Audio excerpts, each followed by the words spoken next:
à toutes et à tous et bienvenue dans Terrienne, l'actualité des femmes dans le monde. Cette semaine, coup de projecteur sur la COP26, la conférence des Nations Unies sur le climat qui se tient en ce moment à Glasgow en Écosse. Les femmes, militantes ou chefs d'État, y font entendre une voix forte, à l'image de la première ministre de la Barbade, Mia Mottley, qui lance à la tribune un appel poignant. Écoutez. Pour ceux qui ont des yeux pour voir, des oreilles pour écouter et un cœur pour ressentir. Pour survivre, il ne faut pas dépasser 1,5 degré de réchauffement. 2 degrés, oui, monsieur le secrétaire général, serait une condamnation à mort pour les populations d'Antigua et Barbuda, des Maldives, de la Dominique et des Fidji, du Kenya et du Mozambique, et oui, pour les populations de Samoa et de la Barbade. Nous sommes ici aujourd'hui pour dire « faites plus d'efforts », parce que notre peuple, tous ceux qui œuvrent pour le climat, le monde, la planète, ont besoin de notre action. Maintenant, pas l'année prochaine, pas dans 10 ans. D'ici 2030, 118 millions d'Africains seront exposés aux effets du dérèglement climatique, selon un récent rapport de l'Organisation des Nations Unies.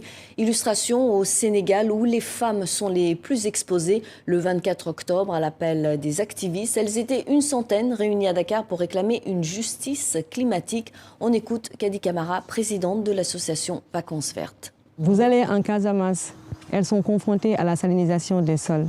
Ici, par exemple, à Dakar, dans les Niayes, où on est, nous avons ce qu'on appelle la contamination des sols avec la pollution, mais également avec les chaleurs extrêmes.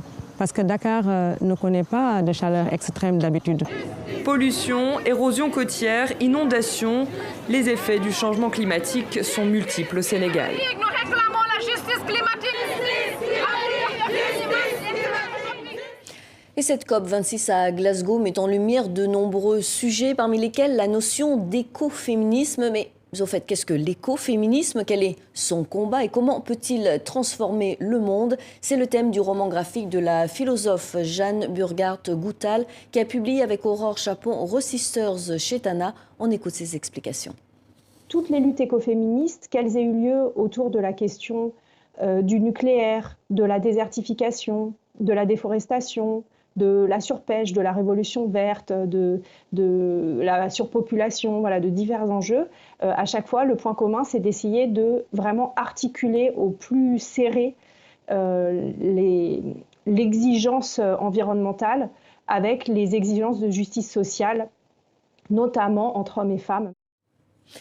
Et c'est la fin de votre émission Terrienne. Vous pouvez bien sûr retrouver tous ces sujets et dossiers sur notre site internet. À très bientôt sur TV5 Monde.